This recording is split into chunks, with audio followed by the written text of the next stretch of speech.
The ideas and content expressed in this podcast are our own and do not reflect the views or opinions of any current or previous employers. Awesome. All right, guys. Welcome back to the Construction Management Podcast, Season 2, Jason. Season 2? Season 2. It's going to be bigger and better. Yeah. Maybe. I don't want to make promises we can't keep. Yeah. No, it was definitely a cool recording the first 10, and I like, putting out what we know, what we think we know. So, here's the thing. So, I love to call Jason and tell him how many downloads we have. So in 10 episodes, just to share with like I'm not watching it. Like I know. Also. I just like the way it sounds. So we are over 5,000 downloads for this podcast, which is fantastic. Mm-hmm. And really, that gives us the ability to kind of take it to the next level, which is great. So in season 2, there's going to be a bunch of kind of semi changes to the format, and we're really looking to just improve the overall quality of the show, and bring in some sponsors. And we'd love to hear from you guys. I've reached out, and I was telling Jason the other day, so I reached out to a bunch of people about different products that are out there, things that we could review on the show. So, looking for some hard hats. There's some, believe it or not, some boots. There's a bunch of different things. Tape measures, if you can believe it. There's specialty tape measures out there. There's all kinds of things that we use every day on the job. And people are always asking, hey, especially new guys who get into the thing, oh, should I do this? Should I buy this? Should I get steel-toe boots? What should I do for this? What should I do for that? Right. So we're actually going to review some of the things that we use, some of the things that we like, and on the show. And if you like them, maybe they'll... I'd like to hear ideas of stuff that people would like to hear reviewed that we use in this business. I would love it. I would love it. Yeah. Because we don't all do the exact same job. Might not be managing the exact same type of construction, so... Yeah, so actually, speaking of reviews, one of the things we're going to do today is we're going to talk about technology in construction, including some different software programs, construction management programs. We're not going to get super in-depth to all of them because that would be super boring and a really long show, but we are going to talk about a couple of them that we're familiar with and kind of compare and contrast, what you should look for if you're going to use some kind of a management software program to run your whole job. But first, let's talk about construction, because when I first got into construction, man, it was pen and paper. We would handwrite the schedule on like a grid, graph paper, and then fax it over to the contractors. Yeah, so no joke. When I started, I was given a cell phone because it was... You had a cell phone? It was a cell I phone. had a cell phone. I had a Nextel. A Nextel, by the way, was an excellent technology Chirp. for this business. It was so great because it was instant and you could, everybody had it, and I felt like that was a good tool that's no longer around. So as I'm talking about Nextel, can we talk about Nextel etiquette? Because it used to piss me off because guys would, for those of you who don't know, for you youngsters out there, a Nextel, it had a button on the side of the phone. You just pressed it, like a two-way radio. It was like a two-way radio, and you press it, it would go chirp chirp, and you could start talking, and whoever was on the other end could hear you. Etiquette was you would chirp them, and wait for them to respond. It used to make me so mad. Guys would be like, chirp chirp, hey, blah blah blah, and just start talking, and I'd be like, dude, shut up. You could be with a customer. My brother. Got a Nextel. He's a construction guy too, and the first time he had it, he told me while we were talking that he's like, I gotta go, like I'm walking into the bank, and I was just count down for like 10 seconds and just was like blowing him up. He said, you just made me look like an idiot in front of like 50 people. I love it. What else was great about those Nextels, man? They were indestructible. I can't tell you how many times. Well, we called it the brick because the one we had was that monster, like no flip, no screen on it. It had like the little tiny, like quarter-size screen. But I always said that, if it failed, you could always defend yourself with it. Oh, my God. Dude, I used to get so pissed off on the job site. I would throw it on the ground. I knew guys that would throw them against walls and pick it up. They were fantastic. I lost a couple, but I don't think I ever broke one. Then they came with like a flip Nextel. I don't think they were as strong as the other ones. Not as good. But, along with my Nextel, they gave me a Rolodex.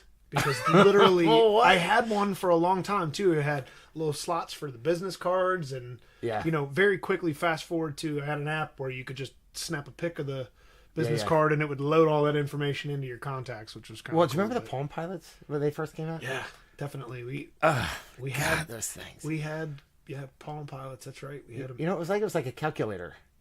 They're like, here's your calculator. Interesting enough, when we started when I started in 2003, we had one computer for each community. Oh my God! And no, I remember that. The I head remember that. CM was in charge of. I remember they were telling all the old boys that were in charge, you are required to check your email every single day. And now it's like, if you don't get my email in 10 seconds, respond to it. I'm like, what is wrong with this guy? Yeah, God, this guy Stuff sucks. has changed a lot. Dude, things have changed a lot. So obviously, we went from pen and paper, fax machines, pagers, to, the personal digital assistants, the little Palm Pilots. I don't think they're in business anymore. I don't know if they are, and I'm not really sure how that helped us in literally any way. Dude, I remember it being a big, expensive thing that we had lots of warnings about, don't screw this up or you're fired. Yeah. But I don't remember ever using it to build anything. The first Palm Pilot I got, I was so excited. I was like, man, this thing's going to change the way I work. And then I never used it. I was like, this thing is basically worthless. Right. Now, of course, we have smartphones, tablets, we are connected 100% to the job, to our contractors, to accounting, to everything. We are absolutely connected in every single way. Which also means that you're very accessible to your customers and your vendors, your trade partners, to all your peers and the people that work with you and for you. So I feel like the smartphone is kind of turned the corner for what a construction manager can do on the fly. I agree. I think in a lot of ways, though, and I don't want to sound all old and preachy. You are old and preachy. But I think that it's really, it's made it, you're never off because you're always accessible. Yeah. Well, that's something you have to manage yourself. Yeah. You have to actually be disciplined enough to stop taking calls at a certain hour and, start it back up at a certain hour and know when it is appropriate to send an email or a response. Sometimes I know that when I have something that's heated, maybe I'm home, maybe I'm relaxed, maybe I'm like not supposed to send my response right now while I'm reading this thing that's making me angry. I'm like, I'm gonna hold that one tomorrow until I get my breakfast in me. That's good, dude. I was up at 4:00 the other day, and I got a text from a buddy of mine who's we have this thing where I was using his space. He's a physical therapist, and I was using his space, and it was like 4:15. It shoots me a text, and I'm like, oh my God. What are you doing awake? Yeah, I'm like, what's this guy doing awake? Then it dawns on me, well, what the hell am I doing awake? Not sleeping. With my phone in my hand, checking my email. Yeah. So anyway, it's crazy, man. So anyway, there's a ton of software programs out there, or for construction management. Some of them are, I think, really good. Mm-hmm. And some of them are really not good. Yeah, some of them are not helpful. Some are not helpful. So I guess we'll start with Schedule Builder because that was the first one. That was the first construction. That was only a scheduling program. That was a scheduling program, but that's what. They don't necessarily have to be 3 functions like some of our scheduling tools. Yeah. I know you're going to compare it to Build Pro, which is a huge one that everybody uses, but Schedule Builder, like many others, was just a schedule, and you didn't necessarily, pay bills from it or, follow up on accounting. You couldn't go back and check to see what was paid for certain things, but it did manage getting the information about start and finish. I feel like life was so much simpler with Schedule Builder. Well, because it was just a schedule. Yeah, it was probably simpler for us in the field. Yeah, at the time. Because you were still paying all of those bills through printing out an invoice and matching it up with the actual, work order and signing off on it. Now we do that with a fraction of our bills. That's true. Most of our stuff is done through a scheduling tool. Yeah. So the 2 programs I think we're going to talk about today are not Schedule Builder. I don't even think they're in business anymore. But 2 of them. So Build Pro and Procore. So Build Pro is widely used in the residential construction industry. I think one of the main reasons for that is when you're building homes, particularly for a production builder or just a small custom builder, when you have multiple projects going, you need a management tool that will allow you to manage multiple homes or units at the same time. I think Build Pro does a really good job of that. It does a really good job at a lot of things, but then the other program we're going to talk about is Procore, and that is more of a commercial application tool. I don't know Procore, so that's going to be your expertise. So it's a really good program for one project at a time. So there's the difference between those two software programs. They both have really similar traits to them. Both have some pros and both have some cons. So let's talk about really what Build Pro. I think somebody told me that was originally created as an accounting program. That actually makes sense. And then it's warped into a full construction management software program. So for you, those of you guys who have never used a construction management program, typically they've got some characteristics that are all the same. Typically, you're going to be able to manage a schedule, construction schedule. You're going to be able to upload documents to it. You're going to be able to collaborate with your trade partners through that program. And you're going to be able to pay bills with some of them. Procore, I do not believe you can pay bills with. That's not linked to accounting. That's strictly construction management. And that's kind of a con, I would say, to Procore. But if you're not building multiple units at a really high pace, maybe you don't need that functionality. Yeah. You know what I'm saying? Well, I mean, the fact that the fact that Build Pro is a system that is linked in with your accounting, it means that you can talk about what you're supposed to be paying them for certain things prior to even completing a task. You know, they can look in on the other end of Build Pro is Supply Pro, which is what your trade partners will be using on their end to, you know, receive schedules from you and also to double check their accounting, and that's what will cut the checks basically for them. That pays them automatically. So, you know, I used a program, and I think I told you about this. I used a program with another company years ago. We had this program written for us, which was kind of cool. So we were the only ones using it. They wrote it for us. It was this Russian company, actually. Oddly enough, they built this program for us, and it was linked to accounting. And the drawback was you couldn't progress your schedule forward unless you clicked off on all your tasks. And if it's not loaded properly, you will pay trade partners for work that they haven't done. Yeah, the wrong amount. And we ended up paying one particular contractor like $147,000 by mistake. Oof. Yeah, which is bad. Yeah, you know, and I'm assuming that every construction outfit that uses Build Pro, which is what we have the most experience with here, probably has, you know, different roles and different positions set up to do different things. And what I mean by that is, you know, a lot of times your on-site managers or production managers or the construction manager will be responsible for actually going in and looking at make sure the money is right before they start to complete a task. Or even in a smaller situation, because we used to do things like this, it would be, you know, a project manager's responsibility to make sure that all the money that's going out is correct. Some companies, and I know this from a couple of friends of mine that work for different builders in Northern Virginia, it's a fully separate entity. You have a purchasing department that is directly responsible for loading your schedule and making sure that the CM only has to start and complete tasks. Yeah. I feel like we work in some of a hybrid situation where you're also responsible for making sure that the money's right and then responsible for your schedule. Yeah, I don't know how I feel about. So part of the problem with the older program that I used, so the superintendents, the construction managers couldn't see any of the pricing, so they had no idea. You know, it probably has pros and cons though, because you're not responsible for signing or writing a contract when you're a construction manager. So why should you be responsible for double checking to make sure that the payment is going out right? They can focus on just the nuts and bolts of the operation. And honestly, did you have all your stuff? Is it complete? Is there anything that needs to be done? Click the task off. It's complete. I think that's better, man, because they don't need to spend their time double checking accounting. I don't know if you know this, but CMs aren't accountants. No, they're not. So I think it's better, man. That way, that frees them up to just working and working on, you know, quality control, making sure the job is done well, done right. That's their job is plumb, square, on time, happy homeowner. You got it, man. Right? You got it. That's it.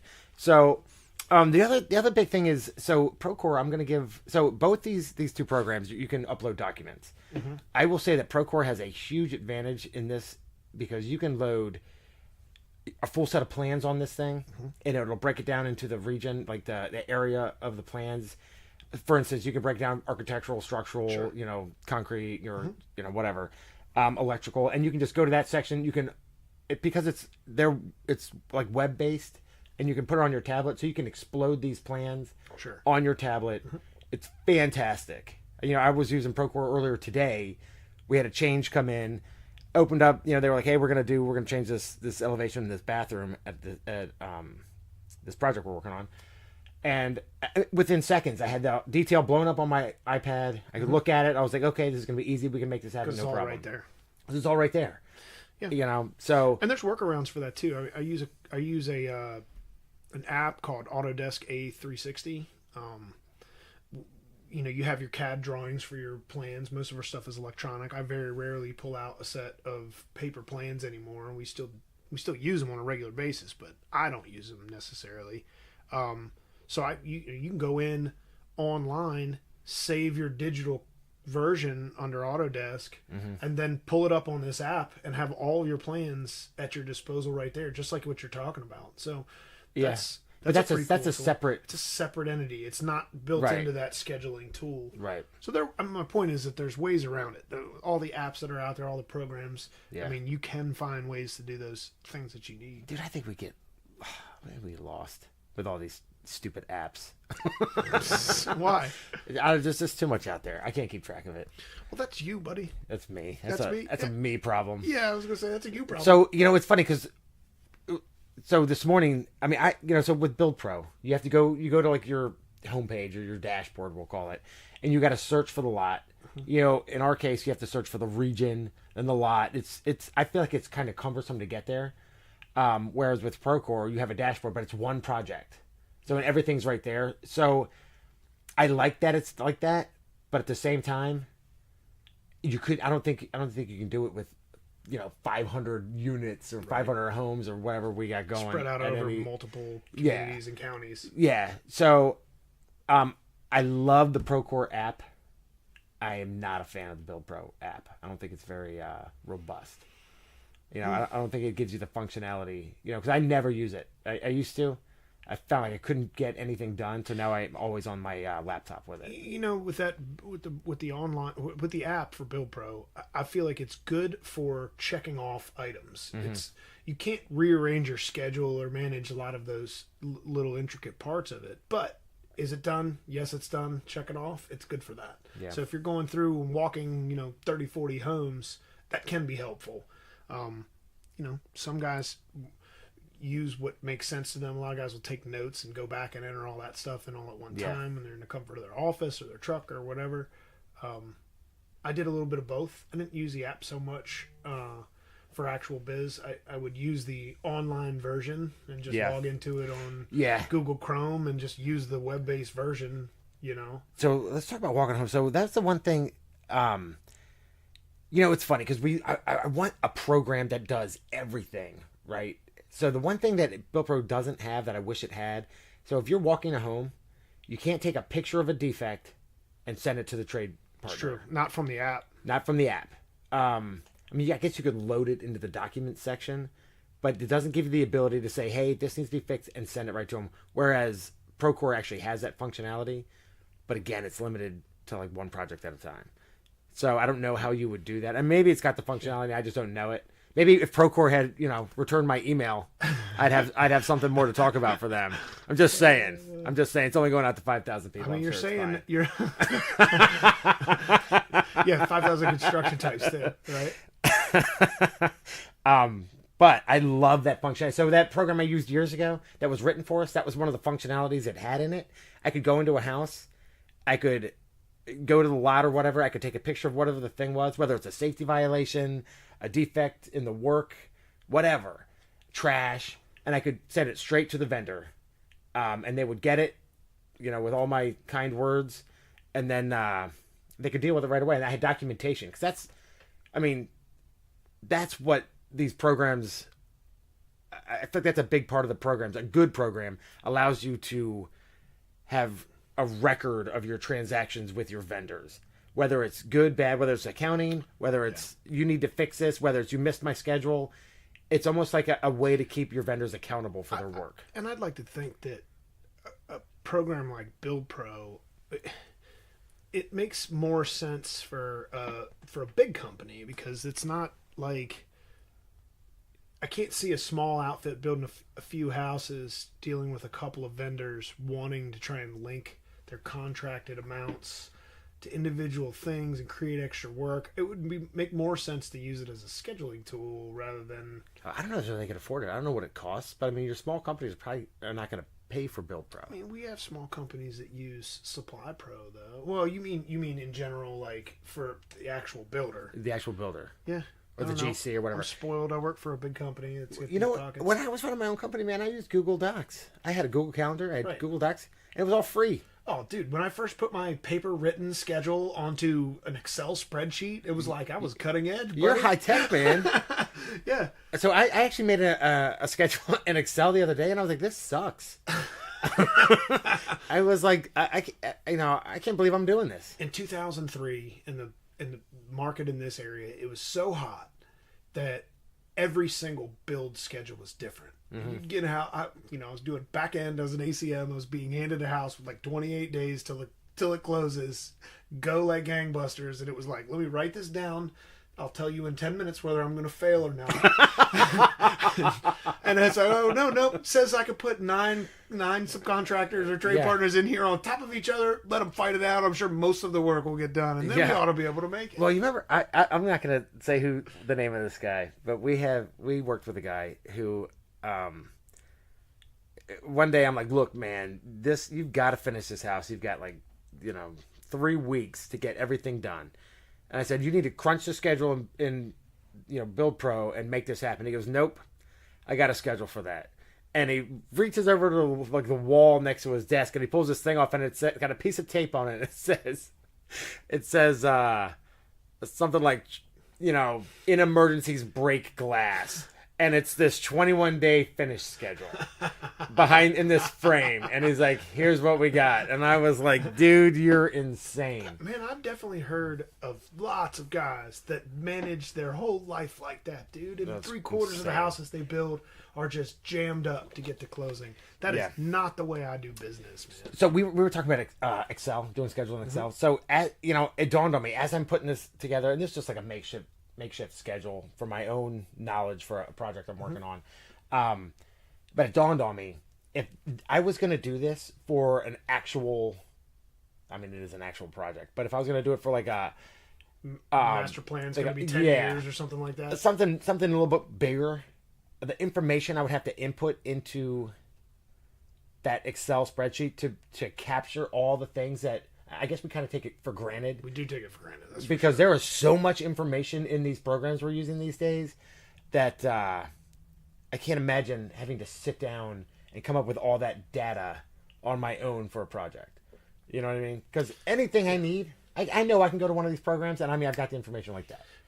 But somebody entered it in there. Somebody did it. You know what? I think it's a group of people. Like you were talking about collaboration, different people doing different things. Yes. That's a lot of people doing a lot of input. It is. And that's what it was like when we first, switched programs at this company. That's for sure. Well, you know what, man? If I had to do that, I think I'd shoot myself in the face if I had to do all the work for... You should probably stop talking while you're moving that around. I guarantee you that sounds like a train wreck. I'm not editing it out. I like it. I like the sound. Yeah, we got some new microphones, people. So enjoy that. Yeah. Anyway, so we were talking about the cost. Some of these, if you're looking at different management software or whatever, or a group of apps or whatever, some of them are free, like Google Docs or Google Apps or whatever. I used them for my company. I thought it was great. I actually had a guy say, he sent me a text. Here's how it started. He sent me a text and he said, okay, man, see you, Tom. And I called him and I said, hey, who's Tom? And he goes, are you serious? That's tomorrow. This is years ago. And I was like, oh, okay. Sorry, man. I don't know what I'm talking about. And he was like, as long as we're at it, because I had sent him a schedule I did on Excel. He's like, as long as we're at it, can we talk about how you're running things? And I was like, sure. I already hate your guts. What do you want to talk about, jerk? And he was like, check this out. And he pulled up, all the Google apps, the Google Calendar. He said, look, you can tie all this stuff to Google. It's all free. And I was like, oh, you're talking my language. It's free. I love it. And I used it, for most of the time that I was running my company. But then you can get into programs that are super robust. They're all cloud-based that cost a ton of cash. Right.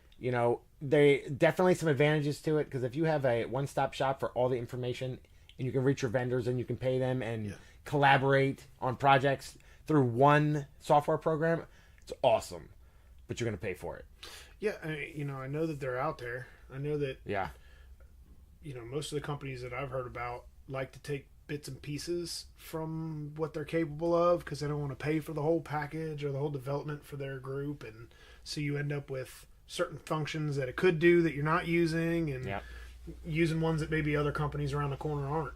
Hey, so I'm going to give a shout out to like the top 5 or 6 management programs that are out there in case people want to do some research and look these things up. Yeah. So there's Procore, Build Pro, Sage 300, Raken, or Rekin, I don't know how you say it, Corgan, whatever. Corcon. And there's a couple of them. So if you Google construction management programs or software packages or whatever, those are the guys that are going to pop up. I'd like to hear from the people that are listening, because there's definitely a few people listening to this show that are already in construction. I'd like to hear what software they use on their jobs. Yeah.